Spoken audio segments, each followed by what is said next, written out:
patutunayan ko sa korte that you are an unfit mother. Sana maging famous painter siya someday. Tapos pupuntahan natin yung mga exhibits. Puntahan natin lahat ng exhibit niya. Kaya bukas na bukas rin, maghahanap ako ng lawyer to handle the custody case. At sisiguraduhin ko sa'yo na sa akin mapupunta si 30. Mamamatay ako pag nawala si 30 sa akin. Hindi ko kaya. Please just leave 30 under my care. He means the world to me. I can't lose my son. Maawa ka sa akin. Mami, maawa ka sa akin.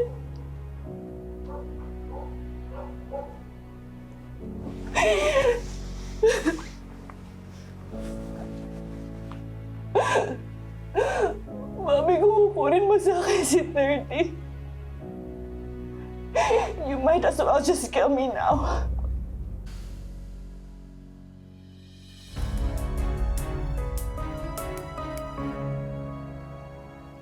Ayan, very good. At least, di ba, nakuha niyo yung covered card for the reservation.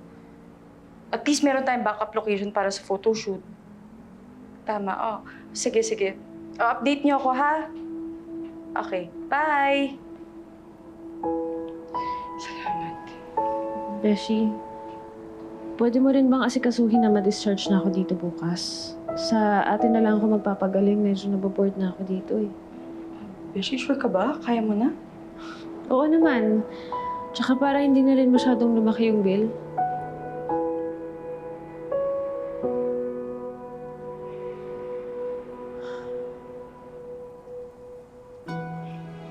Sige, asikasuhin ka mamaya, ha?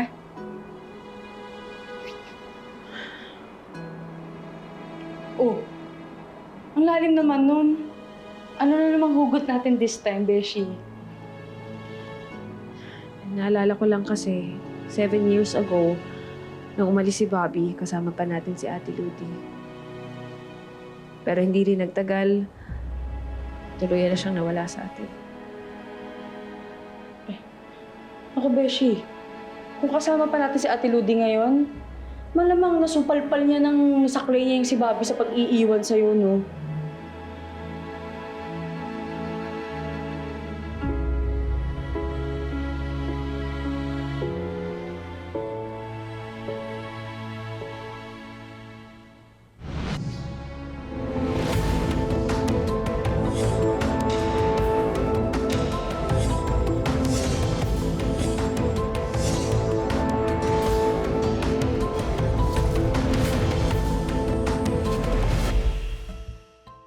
Daddy, bakit gustong-gusto ni Mommy bumalik sa Amerika?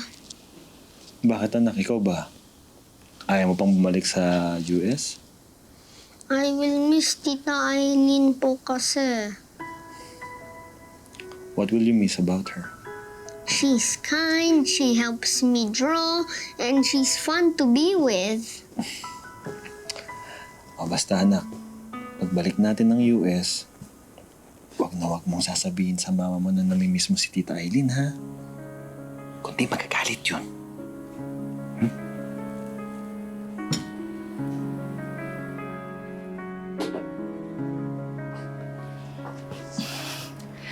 Thirdy, nag-prepare ako ng champorado para sa'yo.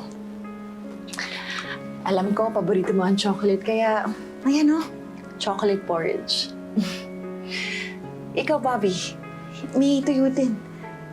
Alam ko gustong-gusto mo i-partner yun sa champorado. Kain muna kayo. Beshi, paki-remind nga ako na mag-offer ng mask kay Ate Ludi. Kasi malapit na pala yung death anniversary niya.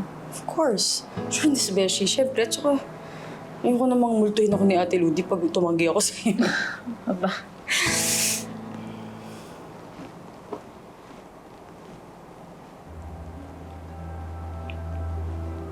Beshi? Di ba si ano? Sino nga ba to? Oh, si Aling Tas yun ah. Tama yung kapitbahay niyo. Pakilakasan mo nga. Nananawagan po ako kung sino man ang may hawak o nakakaalam kung nasaan ang asawa ko si Tonyo. Para niyo ng awa. Ilabas niyo na po siya. Mahigit na 1 linggo na po namin siyang hinahanap. May katotohanan po ba ang usap-usapang sangkot ang inyong asawa sa pagbebenta ng illegal na droga? Kumapit lang po siya sa patalim. Pero sana kinasuhan na lang po siya at nilitis. Na naayon sa batas. Hindi yung ganito na basta-basta na lang siyang dinukot at hindi pa namin alam kung makikita pa namin siya ng buhay.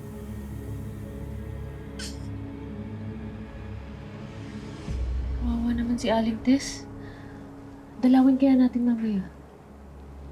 Sige. Uy, Tonya! Andiyan ka lang pala. Di ba sinabi ko naman sa'yo na pumirmi ka na sa bahay? Uy, Tonya! Anong kalokohan na naman to? Nagpapabilib ka na naman ba?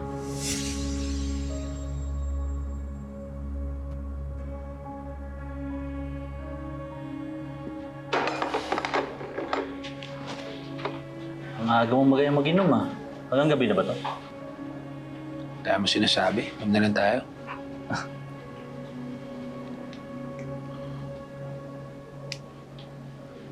Kilala kita, tol. Sabihin mo na, anong problema? Hindi pa rin ako napapatawad niyo. Eh, gago ka eh. Bakit ka ba nagpabuyo kay Alexa na manyakin sa Eileen? Eh, di ikaw napahamak tuloy.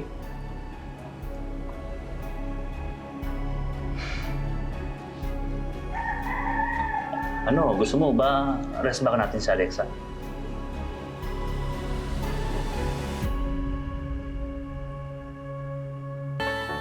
Mommy, hindi na po kayo galit?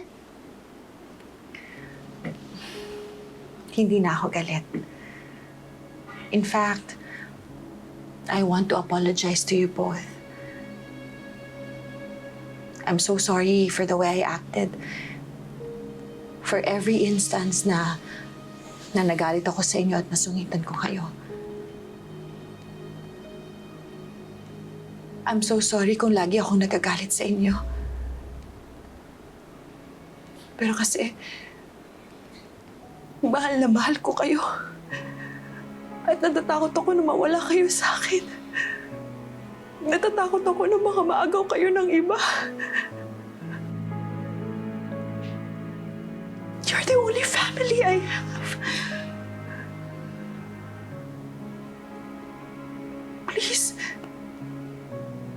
Please give me another chance. I promise, hindi na ako basta-basta magagalit. Mas magiging mabait ako, understanding. Please, let's have a fresh start. Pagkatapos ng lahat ng bagyong dumating sa buhay natin,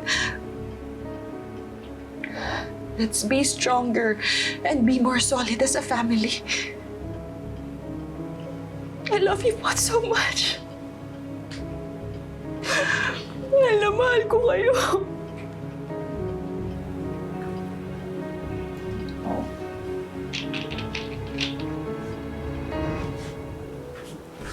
Mag-soft drinks na muna kayo.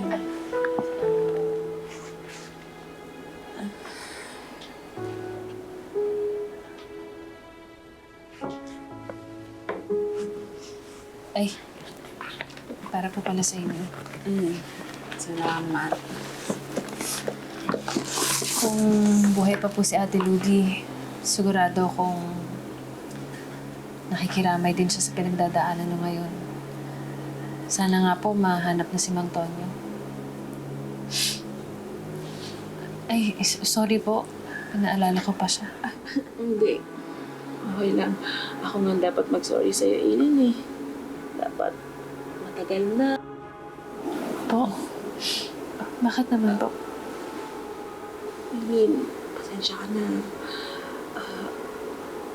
Matagal ko na sanang gusto sabihin to sa'yo pero natakot lang talaga ako.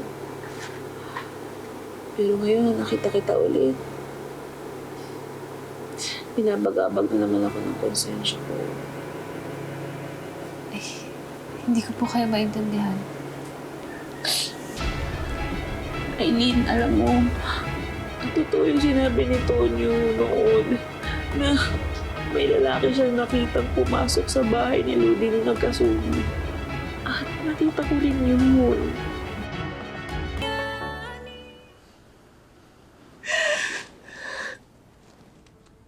I love you, Mommy. I love you, anak.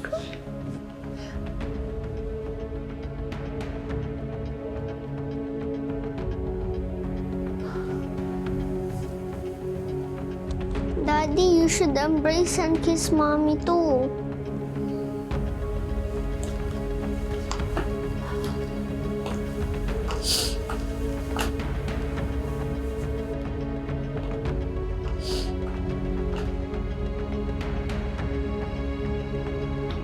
Mommy, hindi ka na rin po ba galit kay Tita Aileen?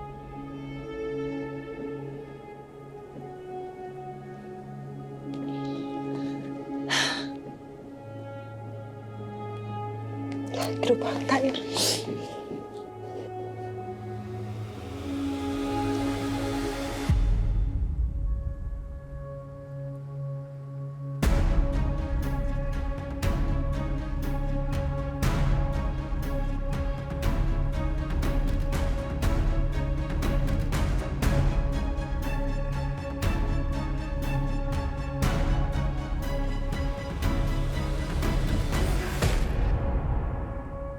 Totoo yung sinabi ni Tonyo noon na may lalaki siyang nakitang pumasok sa bahay ni Ludi nung nagkasundo.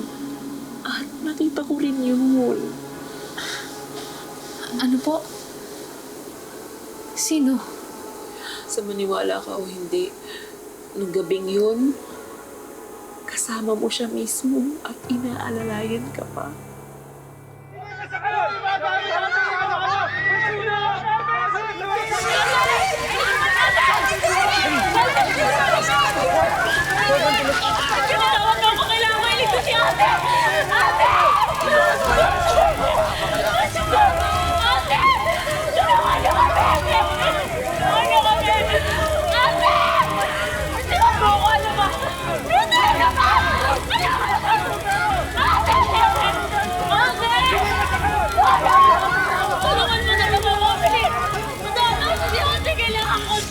Kaya niyo po bang panindigan sa korte ang inyong sanaysay na may nakita po kayong isang lalaki na pumasok po sa loob ng bahay ng biktima? Oo naman po, sir. Mabait po na kapitbahay si Ludi. Hoy, Tonyo! Nandiyan ka lang pala. Di ba sinabi ko naman sa'yo na pumirmi ka na sa bahay? Si Peter? Seryoso po ba kayo? Alitis, medyo hindi po magandang bintang po yan, ha? Sigurado ako. Sinasabi ako ng totoo.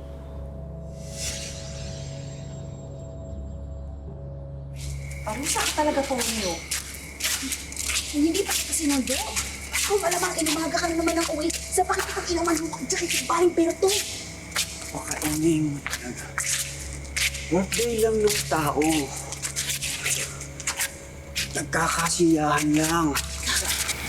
Birthday lang. Sino yun? Pakialaman namin yan. Umuwi na tayo. Sino kaya yun?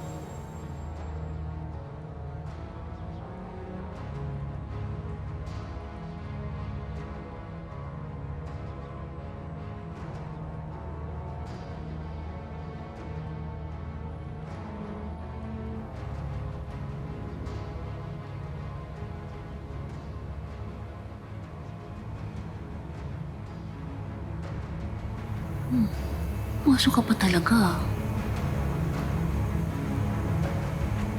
Bukas ka talaga, Ludi. May kikwento ka talaga sa akin.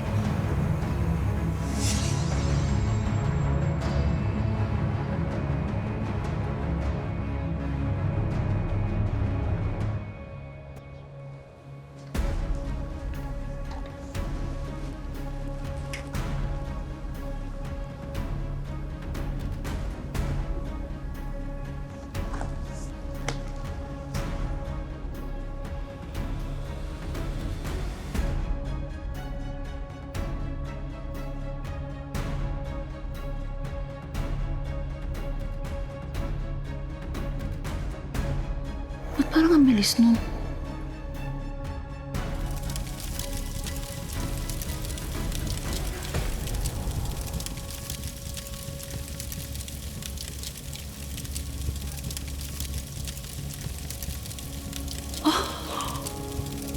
Nasusunog ang bahay ni Ludi! Mga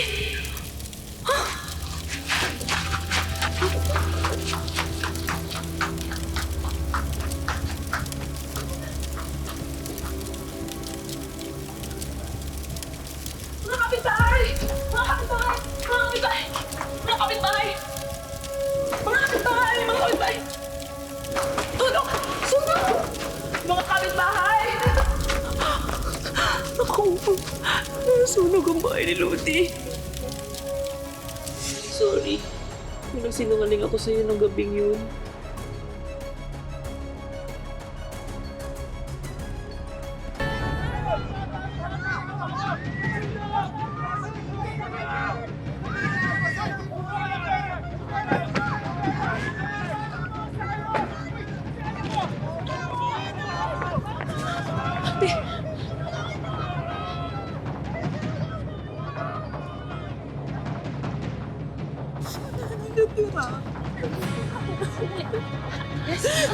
Aileen! Si ate, nakita niyo ba? Naku, andiyan ba si Ludi? Hindi pa kasi namin nakikita lumabas siya eh. Nasa loob si ate. Naku, may tao dyan. Nasa loob si ate. Ate! Teka, Aileen! Aileen! At hinarang ko na magsabi ng totoo si Tonyo. Second entry kasi kakilala ni ate yung lalaking pinapasok na sa bahay. Kaya niyo po bang panindigan sa korte ang inyong salaysay na may nakita po kayong isang lalaki na pumasok po sa loob ng bahay ng biktima? Oo naman po, sir. Mabait po na kapitbahay si Ludi. Kawawa naman po, hindi mabibigyan ng hustisya. Hoy, Tonyo! Andiyan ka lang pala. Di ba sinabi ko naman sa'yo na pumirmi ka na sa bahay? Aling Tess, may nakita daw po si Mang Tonyo na lalaki na pumasok sa bahay ni ate bago nagkasunog. Ha? Ano?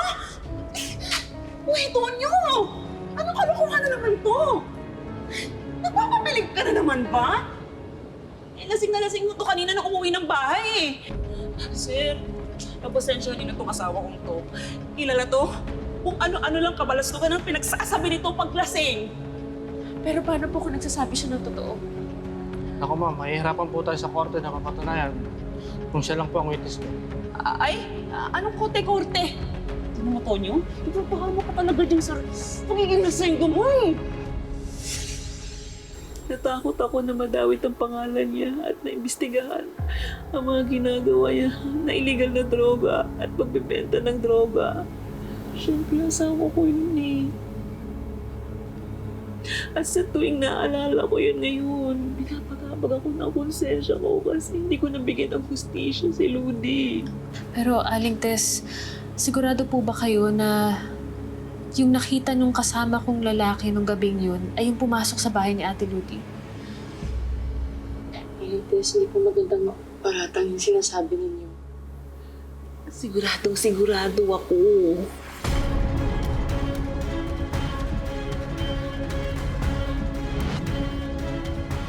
Bakit parang ako pa may kasalanan? I-idea mo tong lahat. Huwag kang maingay. Lakas ng boses mo. Baka ako sinong makarinig sa'yo. Saka diba, idea mo na nasunugin ko yung bahay?